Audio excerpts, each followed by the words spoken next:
네, 충만하시기를 주님의 이름으로 축원합니다. 오늘 여러분에게 나눠드린 주복 순서지 옆에 보면 마음 청소라고 하는 내용의 글이 있습니다. 주님, 조용히 앉아서 제 마음 방을 청소합니다. 욕심, 시기, 다툼, 미움, 서운함, 이런 필요 없는 잡동사니들을 언제 이렇게 구석구석 쌓아놓았는지, 그래서 내 마음의 방이 좁아 보였군요. 주님, 필요 없는 것, 필요 있어 보이는 것 과감하게 다 드러냅니다. 마음방을 깨끗하게 청소하고 단정하게 정돈하는 동안 헤아릴 수 없는 기쁨과 새로운 기운이 솟아납니다. 여러분, 주일날, 거룩한 주일날 주님 앞에 나올 때 여러분의 마음을 청소하고 오셔야 됩니다. 여러분의 마음이 세상적으로 일주일 동안 있었던 여러 가지 욕심과 시기와 다툼과 미움과 서운함, 이런 마음을 갖고 교회에 오게 되면 온전히 하나님 앞에 예배에 집중할 수 없고 하나님 앞에 내 모든 것을 제물로 내가 온전히 드릴 수가 없어요. 오면서 혹시나 가스레인지 밸브를 잠그고 왔어야 하는데 하는 생각도 들기도 하고, 오늘 예배 마치고 점심 먹고 오후에 어디 가야 되는데 하는 여러 가지 생각들이 머릿속에 많으면 1시간 동안 하나님 앞에 예배 드리는 그 예배의 시간이 온전히 하나님 앞에 드려지는 제물이 되지 못합니다. 그래서 여러분의 마음속에 이렇게 마음의 청소를 하고 오직 하나님 앞에 감사와 경배와 찬양과 기쁨으로 찬송하고 기도하고 집중하고 또 하나님의 말씀을 함께 교독하고, 그럴 때 여러분이 하나님의 은혜를 받게 되는 줄로 믿습니다. 여러분의 마음속에 여러 가지 생각들을 다 정리하시고 이제 오직 예수님, 오직 하나님께 영광이 되는 그러한 예배를 드릴 수 있기를 소원합니다. 지난주에 함께 나누었던 말씀, 우리 주님께서 가르쳐 주신 기도, 주기도문에 대하여 함께 은혜의 말씀을 나눴습니다. 하나님과의 관계, 아버지의 이름, 아버지의 나라, 아버지의 뜻, 이 세 가지. 그리고 사람들과의 관계 속에 있는 일용할 양식을 주옵시고, 용서하여 주옵시고, 그리고 시험에 들게 하지 마옵시고, 악에서 구하시옵소서. 이 네 가지. 이러한 여러 가지 중에 지난주에는 아버지의 이름에 관하여 함께 은혜의 말씀을 나눴습니다. 아버지의 이름을 부르는 그 순간 우리의 모든 기도가 완성이 된다라고 하는 것과 같이, 여러분 기도할 때 하나님, 아버지 이렇게 부름으로 인하여 여러분은 하나님의 자녀인 것을 하나님 앞에 고백하는 것이고 믿는 것입니다. 영접하는 자, 곧 그 이름을 믿는 자들에게는 하나님의 자녀가 되는 권세를 주셨으니 하신 예수님의 말씀과도 같이 내가 하나님을 아버지라고 부름으로 인하여 내가 하나님의 자녀가 되었고 또한 죄사함을 받았고 영원한 생명을 얻었다라고 하는 이 소망 가운데 우리가 살아갈 수 있게 되는 것입니다. 여러분, 한 주 동안 주님이 가르쳐 주신 기도 많이 하셨습니까? 10,000번을 제가 하라고 그랬는데 일주일 동안에 10,000번 하기는 참 힘들지요? 그러나 열심히 주님께서 가르쳐 주신 기도를 늘 하십시오. 늘 묵상하십시오. 길을 가다가도, 버스를 타고 가다가도, 운전을 하다가도, 부엌에서 설거지를 하다가도, 청소를 하면서도 주님이 가르쳐 주신 기도를 드리면 주님이 가르쳐 주신 그 기도를 들으시는 하나님 아버지께서 여러분의 모든 기도의 제목과 필요들을 채워주시는 줄로 믿습니다. 오늘 마태복음 6장 9절 13절 말씀 통하여 오늘은 아버지의 나라에 관하여 함께 은혜의 말씀을 나누고자 합니다. 아버지의 나라. 아버지의 나라 첫 번째는 우리 주 예수 그리스도께서 통치하시는 나라입니다. 그리고 두 번째는 복음이 전파되어지는 영적인 나라입니다. 세 번째는 영원한 생명이 있는 천국의 나라입니다. 오늘 이 세 가지를 통하여 함께 은혜를 나누고자 합니다. 여러분, 하나님의 자녀가 되었고 예수 그리스도를 영접했다는 것은 예수 그리스도께서 내 삶을 다스려 통치한다는 것입니다. 마태복음 2장 6절 말씀에 유대 땅 너 베들레헴아 너는 유대 통치자들 중에 가장 작지 아니하도다. 내게서 통치자가 나올 것이니 그가 이스라엘 백성을 먹이리. 베들레헴에 예수 그리스도께서 오셨습니다. 예수 그리스도의 오심에 대하여 마태복음은 통치자가 오실 것이다. 그분이 이스라엘 백성들을 다스리며 먹이리라.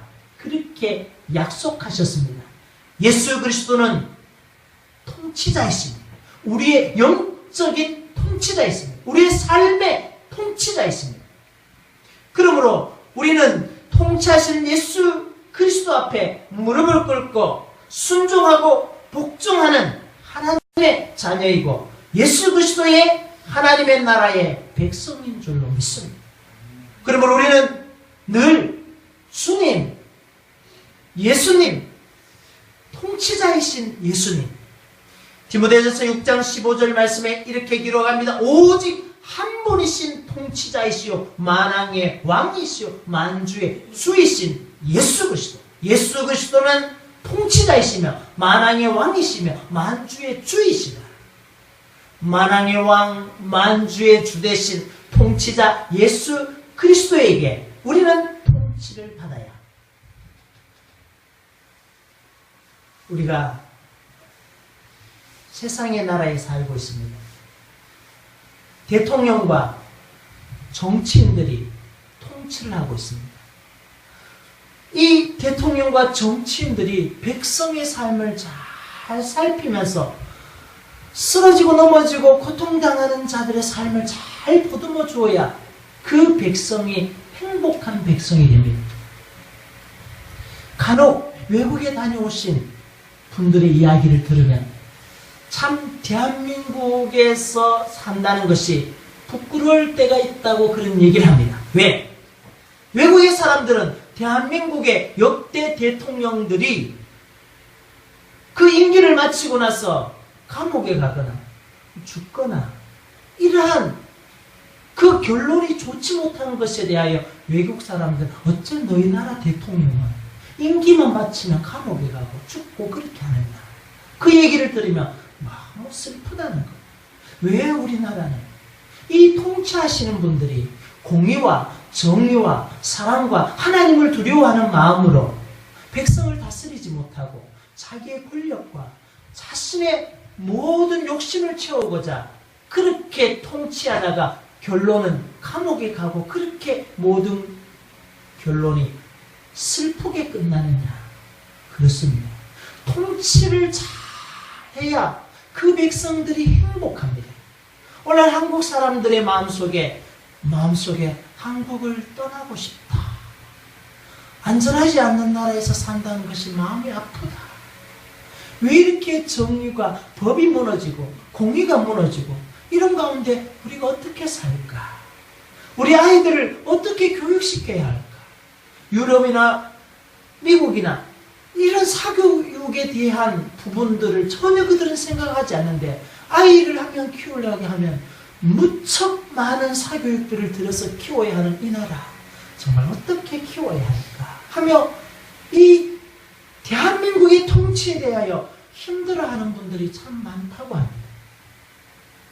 그러나 우리는 예수 그리스도 안에 통치를 받는 하나님의 백성입니다. 하나님의 자녀입니다. 예수 그리스도 안에 통치를 받고 다스림을 받으면 내 안에 있는 실망과 불평과 원망과 좌절들이 다 사라집니다. 주님은 내 안에 기쁨을 주시고 내 안에 평안을 주시고 내 안에 안식을 주시는 만왕의 왕이시며 만주의 주이시기 때문입니다.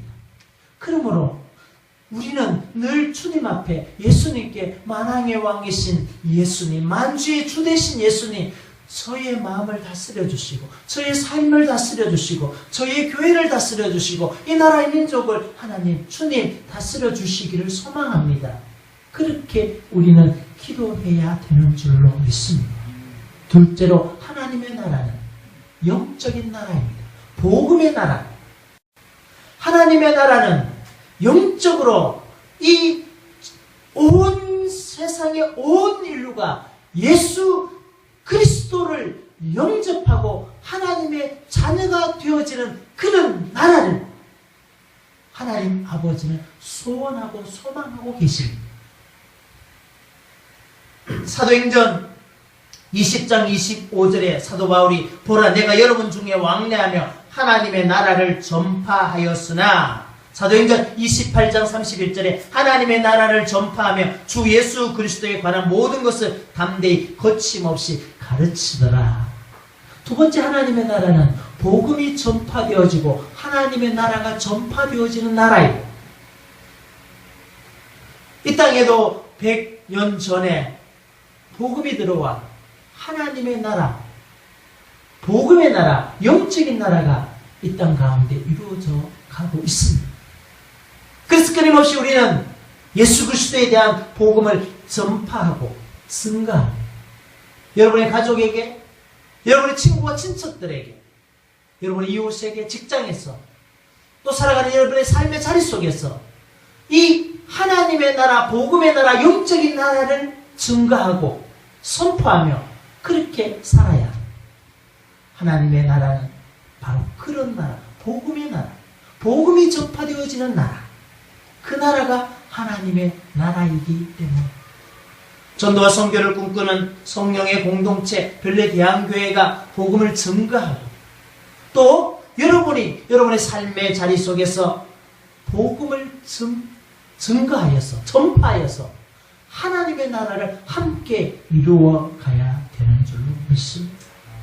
여러분, 하나님 아버지께서 가장 바라고 소망하는 것, 이 복음의 나라, 하나님의 나라, 세계 열방에 이르기까지 저 북녘 땅에 땅끝, 저 북녘 땅에 복음이 들어갈 수 있다. 또 이미 전파를 통하여 또 방문자들을 통해서 복음이 그들 가운데 들어가고 있습니다. 그 속에 이 영적인 나라가 더 강하고 건강해질 수 있도록 우리는 기도해야 되는 줄로 믿습니다. 셋째로 하나님의 나라는 천국입니다. 천국. 신약 성경에 천국이라고 하는 단어를 찾아보니까 74회가 나옵니다. 천국. 하나님의 나라는 천국입니다. 하나님께서 우리에게 천국을 준비해 주셨습니다. 하나님의 나라 천국을 준비해 두셨습니다. 그리고 천국의 백성들을 하나님의 주권으로 부르십니다. 그 부르심은 어떠한 방법이냐? 그것은 독생자 아들 예수 그리스도를 이 땅에 우리에게 보내셔서 예수 그리스도를 구세주로 영접하는 사람을 하나님의 나라 천국에 가게 하신다는 것입니다. 천국은 누가 갑니까? 예수 믿는 사람이 갑니다. 천국은 하나님께서 선택하신 사람들을 통하여 예수 믿게 한 사람이 천국에 갑니다. 그러므로 우리 인생은 다 죽음을 향하여 가고 있습니다. 60, 70, 80, 90, 100. 아직까지 150을 사셨다거나 200살을 사셨다고 하는 분은 아직 없습니다. 그러면 100세를 기준으로 해서 거의 다 우리의 인생이 죽음을 향하여 갑니다. 심지어 금방 태어난 아이가 건강하지 못해서 죽을 때도 있습니다. 또 청소년의 삶을 채 피우기도 전에 여러 가지 사고로, 사건으로 인하여 죽음을 향하여 가는 사람들도 있습니다. 이 죽음은 누구에게도 피할 수 없는 죽음입니다. 이 죽음은 모든 사람에게 맞이하는 것입니다. 그런데 이 죽음을 맞이했을 때 내가 어디로 가느냐? 어디의 나라에 가느냐? 지옥의 나라에 가느냐? 천국의 나라에 가느냐? 이것은 너무나도 소중한 것입니다. 여러분의 영혼이 죽음을 맞이하였을 때, 그 죽음의 문을 열었을 때 천국, 하나님의 나라로 들어갈 것인가? 아니면 지옥으로 들어갈 것인가? 이것은 우리에게 있어서 너무나 소중한 것입니다. 이 땅에 수없이 많이 고생하며 수고하고 애쓰고 사람이 죽어서 지옥의 나라에 간다면 그는 가장 불쌍한 사람입니다. 그러나 그가 죽음을 맞이했을 때 하나님의 나라 천국에 간다면 그는 너무나도 귀한 존재이고 소중한 존재이라는 것입니다. 천국은 있습니다. 천국은 예수님께서 준비해 놓으셨습니다. 우리 나영자매가 저희 교회 오기 전에 꿈을 꿨다고 합니다. 목사님, 저 꿈 꿨는데요, 천국과 지옥의 꿈을 꿨어요. 천국은 너무 아름답고 지옥은 너무 무섭고 두려워. 그 꿈을 꾸고 나서 저희 교회로 오셔서 이렇게 신앙생활을 해요. 며칠 전에는 우리 최태환 집사님 도우미를 하시는 권사님을 만났습니다. 병원에 좀 같이 갈 일이 있어 갔는데 그 권사님께서도 천국에 대한 간증을 하셨어요. 목사님, 제가 조심스러운 얘기지만 제가 너무 신앙적으로 벅찬 입신의 경험을 해서 목사님께 그렇게 간증을 좀 하고 싶어요. 목사님, 제가 며칠 전에 입신을 했어요. 그리고 아주 오래전에도 한번 그런 경험인데 저에게 2번 그런 경험을 주셨어요. 아마 저에게 이런 2번의 경험을 주신 것은 목사님, 제가 너무 믿음이 부족하고 연약하니까 하나님께서 그렇게 확신을 주시기 위해서 보여주신 것이 아닌가, 저는 그렇게 믿어요 하면서 말씀하시는데, 그 천국이 그렇게 아름답고 너무너무 행복하고 그곳에는 사랑과 감사와 기쁨이 넘치는 곳이었어요. 그곳에서 주님도 만나고 베드로 선생님도 만났어요. 그러면서 그 간증을 저에게 하셨습니다. 천국에 대한 믿음을 우리는 분명히 가져야 합니다. 내가 죽었을 때, 죽음의 문을 열고 들어갔을 때 내가 하나님의 나라 천국에 들어간다는 그 믿음이 없으면 나는 가장 불쌍한 사람입니다. 성경 요한계시록 21장과 22장의 말씀을 여러분 이번 주 돌아가셔서 꼭 읽어보시기 바랍니다. 천국이 어떤 곳인가를 요한 사도는 21장과 22장을 통하여 우리에게 말씀합니다. 그 천국은 새하늘과 새 땅. 내가 새하늘과 새 땅을 보니 처음 하늘과 처음 땅이 없어졌고 바다도 다시 있지 않더라. 또 내가 보매 거룩한 성 새 예루살렘이 하나님께로부터 하늘에서 내려오니 그 준비한 것이 신부가 남편을 위하여 단장한 것 같다. 하나님이 그들과 함께 계시니 그들은 하나님의 백성이 되고 하나님은 친히 그들과 함께 계셔서 모든 눈물을 그 눈에 닦아주시니 다시는 사망이 없고 애통하는 것이나 곡하는 것이나 아픈 것이 다시 있지 아니하느니 처음 것이 다 지나갔음이로다. 여러분, 천국이 어떤 곳인가요? 새하늘과 새 땅인데 그곳에는 아픔도 슬픔도 사망도 괴로움도 없는 것이다. 없는 것이다. 우리는 이 땅을 살아가면서 참 힘이 듭니다. 그래서 슬프기도 하고 울기도 하고 정말 아픈 것 때문에 아파서 아유 아파요. 아유 아파요. 심지어 그 질병 때문에 죽음을 맛보는 사람들도 있습니다. 그래서 이 땅에 사는 것을 너무나 괴롭다고 생각하며 심지어 스스로의 목숨을 끊는 사람도 있습니다. 그런 사람들이 그 죽음을 문을 열었을 때 천국에 가야지, 이 땅에서도 이렇게 고통당하며 아파하고 슬퍼하고 사망의 그늘에 매여서 괴로워한 삶을 살다가 죽었어도 지옥의 나라에 간다면 그는 가장 어리석은 사람이고 가장 불쌍한 사람입니다. 내가 죽었어 고통도 없고 사망도 없고 애통하는 것이나 곡하는 것이나 아픈 것이 다시 있지 아니하는 그 천국, 그 천국을 내가 가야 합니다. 그 믿음을 여러분 붙들고 그 믿음 가운데 여러분 살아가시기를 주님의 이름으로 축원합니다. 21장 10절에서 또 천국은 어떤 곳이냐? 거룩한 성 새 예루살렘이 있는 곳이다. 거룩한 성 새 예루살렘. 거기에 대해서 계시록은 쭉 이렇게 묘사를 하다가 19절에서 18절에 이렇게 기록합니다. 그 성과 금 백옥으로 쌓였고 그 성은 정금인데 많은 유리 같더라.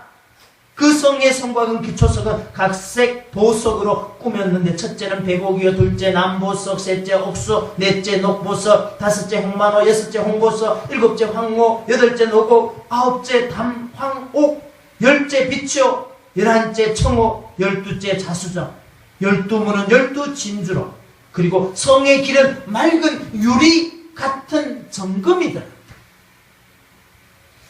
우리 신앙의 삶에 있어서 이 천국에 대해서 그렇게 설교를 듣는 것이 그렇게 쉽지 않은 것 같습니다.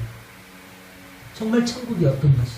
오늘 성경 21장 18절 이후에 거룩한 성 새 예루살렘과 같고 그 길은 유리와 같고 그 길은 정금과 같고 그리고 각종 모든 것들이 보석 그렇게 꾸며져 있는 이로 형언할 수 없는 아름다운 곳이다. 이 땅에 사는 사람들이 간혹 목사님 집을 장만했는데 한번 신방 오시면 좋겠습니다 해서 신방을 가면 목사님 평소 참 좋지요? 구조가 참 좋지요? 이거는요 좋은 자재를 써가지고 이렇게 몰딩을 처리했고요, 이게 대리석으로 되어 있고요, 바닥은 이렇게 좋아요. 그리고 이 창문틀도 이중 창문으로 잘 되어 있고요, 보안도 잘 되어 있고요. 와, 그렇게 이제 자랑을 합니다. 너무 좋아요. 참 좋은 곳에 이렇게 장막을 마련해서 오셨어요. 참 좋습니다. 여러분, 이 땅에 사는 날 동안에도 우리 인생에 사는 장막이 조금 좋으면 막 자랑하고 싶고 그 드러내 보이고 싶은 것이 인간의 마음입니다. 천국은 우리가 생각할 수 없을 만큼 이로 형언할 수 없는 아름다움으로 그렇게 하나님께서 친히 여러분을 위하여 만들어 놓으신 곳입니다. 친히 여러분이 이 땅의 삶을 마치고 하나님께로 돌아갈 때 그 천국의 아름다운 그 성 예루살렘, 여러분의 집을 그렇게 준비해 놓으셨습니다. 과거에 버스를 타고 가면, 동서울에서 버스를 타면 이 버스가 이렇게 쭉 돌아서 송파에 거기 올림픽 공원을 돌아가지고 임마누엘 교회 앞으로 이렇게 지나갑니다. 그러면 아빠 저거 뭐야? 유리로 된 교회네. 와 예쁘다 하고 와, 유리성 교회다 하고 그렇게 막 놀라고 좋아했던 아이들의 모습을 생각해봅니다. 유리로만 만들어도 교회가 참 이쁘고 좋다고 그렇게 자랑을 합니다. 여러분, 계시록 21장 10절 이후의 말씀을 읽어보면 천국은 우리 인간이 어떠하게 만들어 놓은 것과는 이루 형언할 수 없을 만큼의 아름다운 하나님의 나라를, 천국을 하나님께서 준비해 놓으셨고 만들어 놓으셨다라고 하는 그 사실에 대하여 여러분 기대하고 소망하시기를 바랍니다. 그래서 여러분들은 세상 사람들과 같지 않고 믿지 않는 사람들의 소망 없는 인생의 삶과 분명히 다른 삶을 사는 사람입니다. 그들은 죽어 지옥의 나라, 영원한 고통의 나라로 가지만 우리는 그 죽음의 문을 열고 들어가면 거룩한 성 새 예루살렘, 새 하늘과 새 땅이 나타나고 그것을 이루 형언할 수 없는 아름다운 생수의 강이 흘러넘치고 모든 각종 과실과 열매들을 마음껏 먹을 수 있고 독사굴에 손을 넣고 장난을 치고 사자와 그 모든 어린 양이 함께 뒹구는 그런 천국의 나라, 하나님의 나라가 있다는 것을 우리가 분명히 믿고 소망하며 그렇게 살아가시기를 바랍니다. 사랑하는 성도 여러분, 이 믿음을 꼭 가지셔야 됩니다. 그러면 죽음을 너무나도 평안하게 맞이할 수 있습니다. 저는 목회를 하면서 죽음을 앞두고 임종을 가까이 두신 분들을 많이 보았습니다. 그분들이 예수 그리스도를 영접하고 그 죽음을 향하여 갈 때 그분들의 얼굴의 모습이 너무너무 평안하고 아름답습니다. 왜? 내가 믿음을 가지고 천국의 나라, 하나님의 나라, 아름다운 나라, 그곳에 가는데 인상 쓰고 가는 나라 있습니까? 가는 사람이 없지 않습니까? 내가 그렇게 소망하는 예수 그리스도를 만나는데 인상 팍 쓰고 괴로워서 정말로 괴로운 가운데 그 죽음의 문을 열고 가는 사람이 누가 있어요? 여러분, 간혹 극동방송에 박효진 장로님이 그런 간증을 하지 않습니까? 그 간증이 이렇게 고백합니다. 자기는 청송교도소에 있으면서 사형수들이 마지막 그 죽음의 길을 향하여 걸어가는 사람을 너무나도 많이 봤다는 것. 그러면서 예수 믿지 않는 사람은 그 죽음의 길을 가지 않으려고 똥도 사고 오줌도 사고 모든 것에 맥이 풀려가지고 그저 문어다리처럼 허물허물하면서 그렇게 그 죽음의 길을 걸어가는데, 그 교도소 감호소에서 그래도 거기서 예수 그리스도를 믿은 사람이 천국에 대한 소망을 갖고 그 마지막 사형으로 끌려가는 그 사형수들에게는 도리어 그들은 천국의 소망 가운데 찬송하고 기도하고 하나님을 기다리며 천국을 소망하면서 그렇게 기쁘게 그 죽음의 길을 걸어가는 것을 보았다. 그분이 보았다는 것. 그러면서 박효진 장로님이 그렇게 간증하잖아요. 여러분, 어쩔 수 없습니다. 우리가 죽으면 분명히 천국과 지옥이 있는데 천국 아니면 지옥 갑니다. 여러분, 예수 믿고 천국 가셔야지. 여러분, 그렇게 두렵게 지옥으로 가시면 되겠습니다. 그러면서 예수를 믿으라고 그렇게 간증합니다. 사랑하는 성도 여러분, 여러분이 하나님의 자녀가 되셨고 천국의 백성이 되셨습니다. 이 땅의 모든 사람은 그 죽음의 길을 갑니다. 그런데 여러분의 가족 가운데 아직도 예수 그리스도를 믿지 않는 사람, 여러분의 친척 가운데 아직도 예수 그리스도를 믿지 않는 사람 있다면 이 하나님의 나라 천국에 갈 수 있도록 예수 그리스도를 증거하여 그도 예수 믿는 사람으로, 그분도 예수 믿는 사람으로 천국의 백성으로서 하나님의 나라에 갈 수 있도록 복음을 증거해야 합니다.